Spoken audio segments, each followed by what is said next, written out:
मोदी साहब सिर्फ पूंजीपतियों की, बड़े बड़े पूंजीपतियों की कठपुतली बन के रह गए।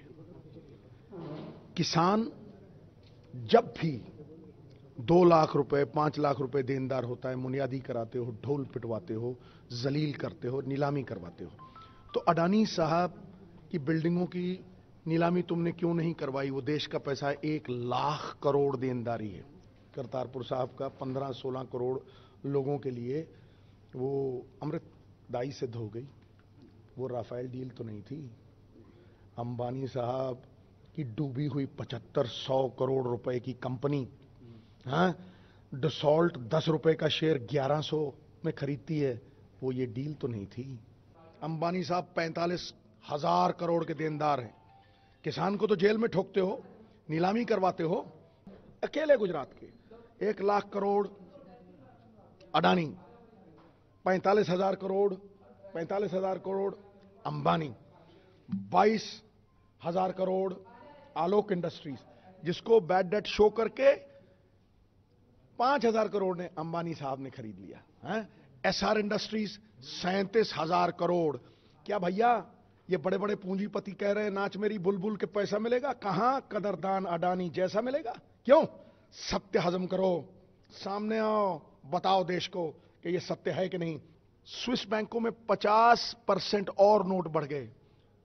तो अगर आप सोचते थे कि ब्लैक मनी हिंदुस्तान में है, कोई बोरियों में नहीं छुपा के रखता मोदी साहब, ब्लैक मनी जो है कोई मंजों के नीचे छुपा के नहीं रखता। ब्लैक मनी यूरो के रूप में, डॉलर के रूप में, पाउंड के रूप में विदेशों को तगड़ा कर रही हैं और हमारा रुपया डूबता चला जा रहा है।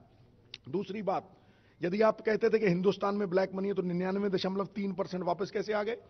और अमित शाह जी ने ब्लैक मनी को पर्पल गुलाबी कैसे कर लिया? 735 करोड़ रुपए अमित शाह जी के अहमदाबाद के बैंक में 5 दिन में जमा होते हैं। अगर 1 घंटे में जमा कराने हो ना 2.5 लाख, तो 12,000 लोगों को जमा कराना पड़ेगा। मैं कह रहा हूं 12 लोग थूक से गिनते हैं नोट, वो कोऑपरेटिव बैंक 12 लोग जमा करा जाए, मैं टांगों के नीचे से निकल जाऊं। पूछो नरेंद्र भाई मोदी से। लगाते हैं गांधी साहब की ऐनक, बनाते हैं पटेल साहब का पुतला, ठीक है कि नहीं? बहुत अच्छी बात है। लेकिन गांधी जी जब कोई निर्णय लेते थे, आंख बंद करके सोचते थे कि भाई मेरा निर्णय का कतार में जो आखिरी आदमी खड़ा है, बेहाल है, उसको कैसे असर करेगा?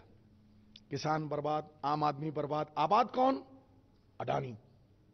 क्या अंदर की बात है, क्या लक्ष्यकोजी बात है ऐसी कि भाई आप इनको कुछ नहीं कहते, किसानों को अंदर ठोकते हो, किसानों की नीलामी कराते हो, हैं? अपना कोहड़ बढ़ता जाए, दूसरों को दवा बताए।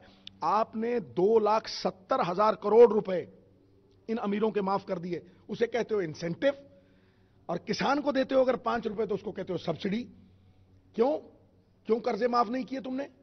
और तुम्हारी फ्लैगशिप प्रोग्राम्स जो हैं, मेरे पास देखो आंकड़े हैं सारे, इनके फ्लैगशिप प्रोग्राम्स जो है, नेशनल स्किल डेवलपमेंट कॉर्पोरेशन 2013 में जो उन्होंने बनाई थी स्किल डेवलपमेंट की, सिर्फ 12% लोग उसमें सेटल हुए हैं।